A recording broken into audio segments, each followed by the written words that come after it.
हम करेंगे secondary treatment. Secondary treatment is designed to degrade the biological contents of the sewage in the form of human waste, food waste, soaps and detergents.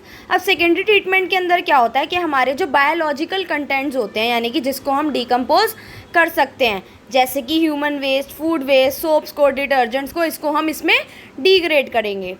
It consist of the following steps. अब इसमें क्या क्या steps include होते हैं जी, हम देखते हैं. First है aeration.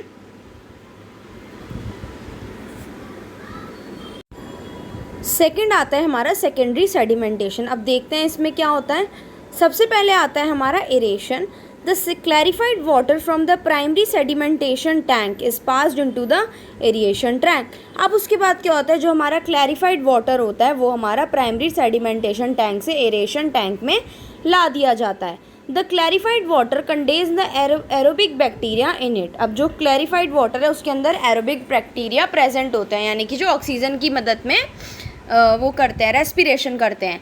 Compressed air is bubbled through the clarified water in the aeration tank to provide oxygen to help the aerobic bacteria to grow rapidly in the water. अब क्या होती है, जो कंप्रेस्ड एयर होती है उससे क्या होता है, जो क्लैरिफाइड वाटर के अंदर ऑक्सीजन होती है हम उसको प्रोवाइड करते हैं बैक्टीरिया को ताकि उसकी जो अमाउंट है वो बढ़ जाए. The aerobic bacteria decompose most of the organic matter still present in the sewage into harmless substances. अब जो एरोबिक बैक्टीरिया होता है वो डिकम्पोज कर देता है हमारे ऑर्गेनिक मैटर को. नेक्स्ट आता है secondary sedimentation. From the aeration tank, the treated clarified water is taken into the secondary sedimentation tank and allowed to stand there. अब उसके बाद क्या होता है, हमारा जो पानी है उसे हम वहाँ से सेडिमेंटेशन टैंक में लेकर जाते हैं.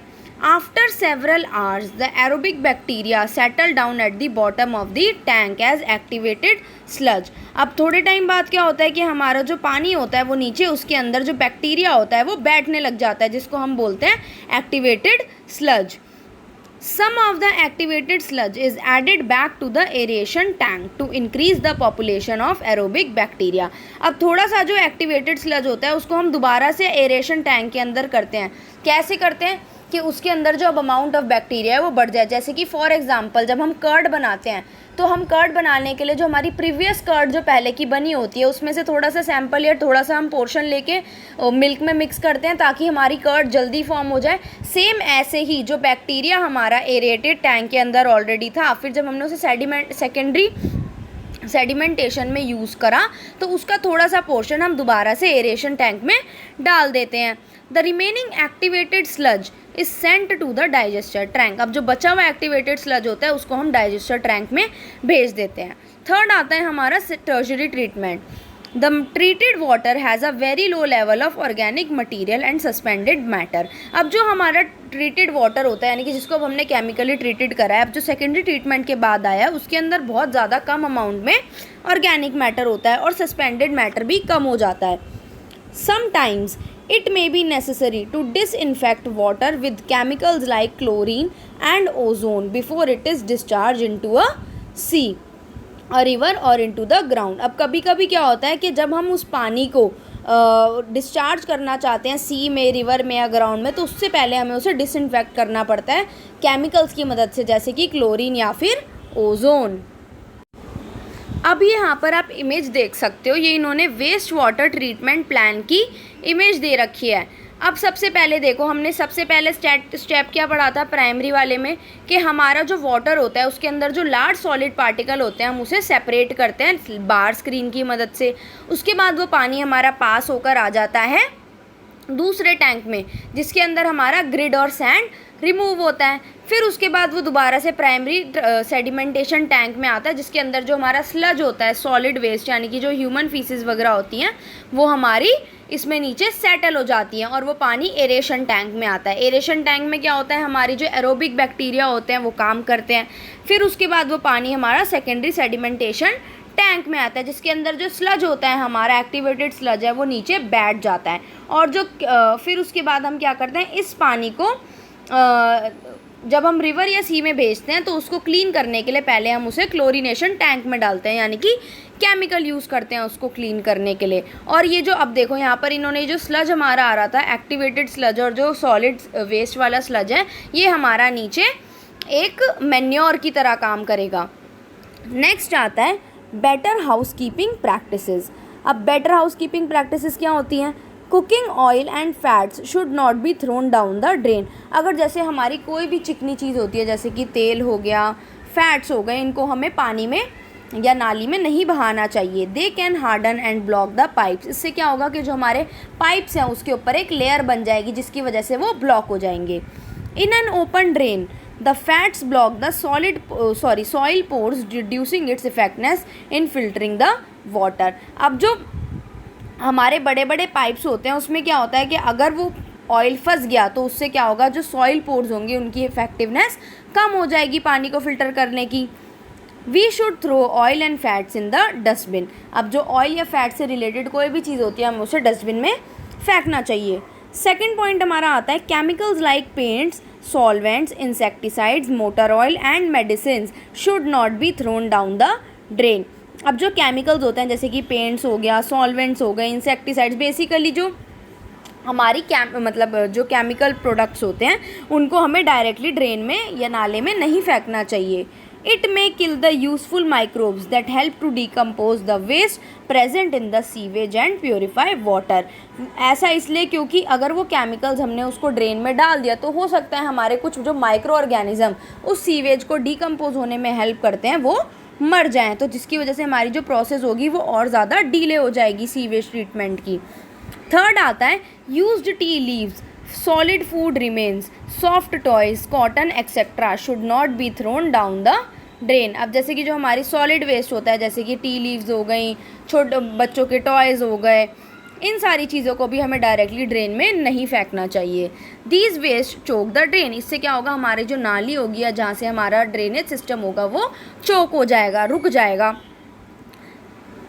दे do not allow free flow of oxygen to the useful microbes in the drain which decompose the waste. इससे क्या होता है कि वहाँ पर क्या होगा, अगर वो चीज़ ब्लॉक हो गई तो वहाँ पर ऑक्सीजन नहीं होगी, ऑक्सीजन नहीं होगी तो एरोबिक बैक्टीरिया अपना काम कैसे करेगा, तो इससे क्या होगा, हमारे जो वेस्ट को डिकम्पोज करने में जो वो हेल्प करते हैं वो नहीं कर पाएंगे।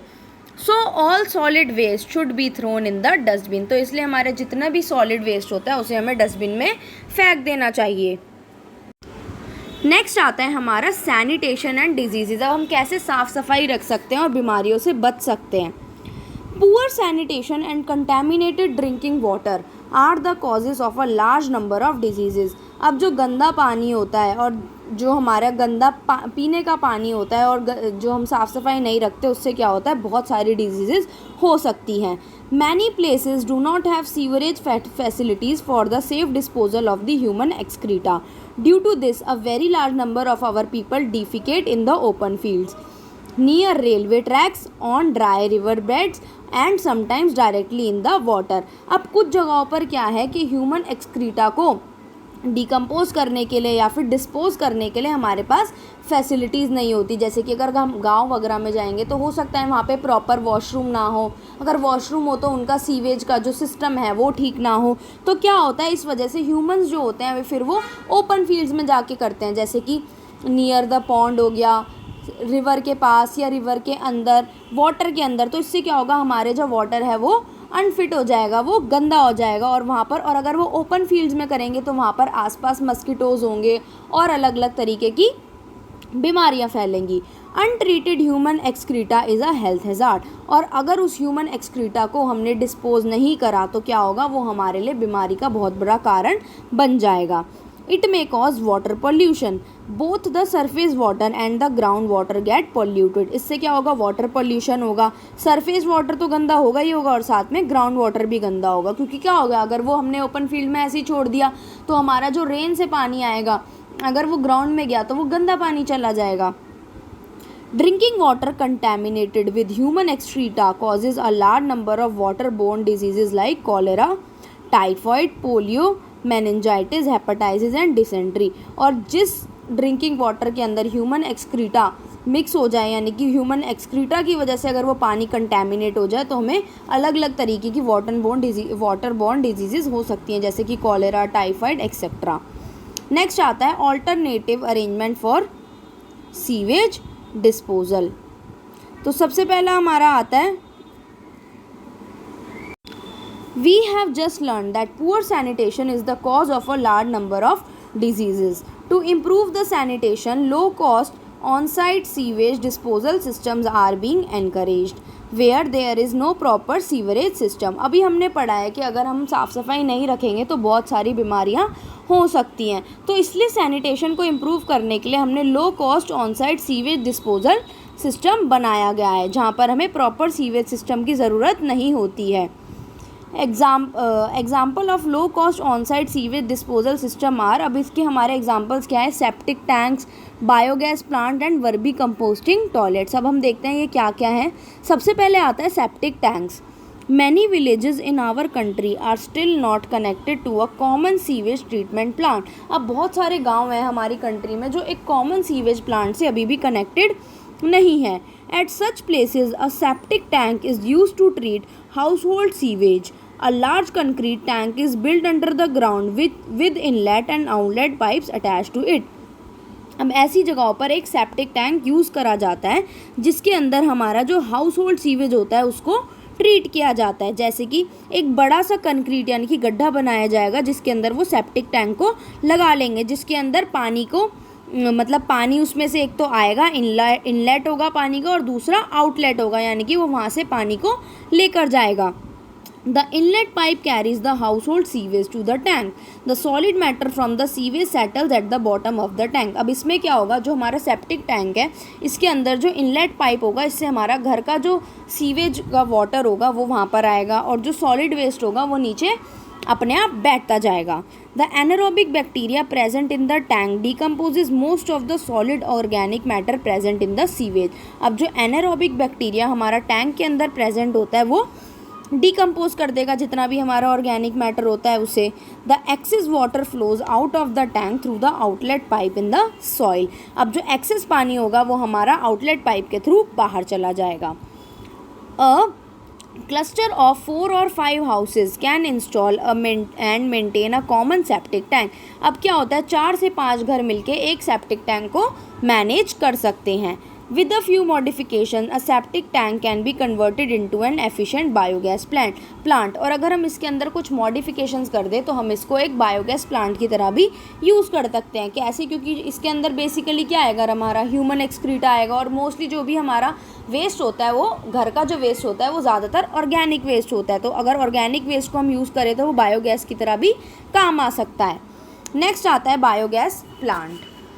Some organizations offer hygienic on-site human waste disposal technology. The toilets based on the use of the human waste for producing biogas are being encouraged। अब कुछ organizations ने क्या करा है कि एक hygienic human waste disposal technique बना रखी है। कैसे कि ह्यूमन वेस्ट को वो एज अ बायोगैस कैसे यूज़ करे। These toilets do not need scavenging। The excreta from the toilet flows through the covered drains in a biogas plant। अब इसमें क्या होगा कि जो टॉयलेट में हमें वो स्कैवेंजिंग की ज़रूरत नहीं होगी, यानी कि हमें साफ़ करने की ज़रूरत नहीं पड़ेगी। उसमें क्या होगा कि जो ह्यूमन एक्सक्रीटा होगा वो डायरेक्टली बायोगैस प्लांट में चला जाएगा कवर्ड ड्रेन्स के थ्रू। The biogas so produced is used as a fuel. फिर जो बायोगैस वो प्रोड्यूस होगी उसको हम एक ईंधन की तरह यूज़ कर सकते हैं। Biogas is a mixture of 4 gases namely methane, hydrogen, carbon dioxide and hydrogen sulphide. अब जो बायोगैस है वो हमारा मिक्सचर होती है 4 गैसेस का, जो कि है मीथेन, हाइड्रोजन, कार्बन डाइऑक्साइड और हाइड्रोजन सल्फाइड। नेक्स्ट आता है हमारा vermicomposting toilets. A toilet in which human excreta is treated by earthworms has been tested in India. अब वो टॉयलेट जिसके अंदर हमारा जो ह्यूमन एक्सक्रीटा होता है उसको हम अर्थवॉर्म से ट्रीट कराते हैं, वो हमने इंडिया के अंदर टेस्ट किया, यानी कि बेसिकली वो उसे डिकम्पोज करने में हेल्प करेगा। It has been found to be a novel low water use toilet for safe processing of human excreta. अब इससे क्या पता चला है कि ये हमारा एक लो वाटर यूज़ टॉयलेट है, यानी कि इसमें हमें पानी की कम ज़रूरत होगी और इसके अंदर जो ह्यूमन एक्सक्रीटा है बहुत सेफली प्रोसेस हो जाएगा। The operation of the toilet is very simple and hygienic. The human excreta is completely converted to wormy cakes, a resource much needed for the soil. और इसका जो तरीका होता है वो बहुत ही ज़्यादा सिंपल और हाइजीनिक होता है। जो ह्यूमन एक्सक्रीटा है हम उसको वर्मी केक में कन्वर्ट कर पाते हैं, क्योंकि जो अर्थवर्म होते हैं वो बेसिकली हमारा वर्मी कंपोस्टिंग में हेल्प करते हैं।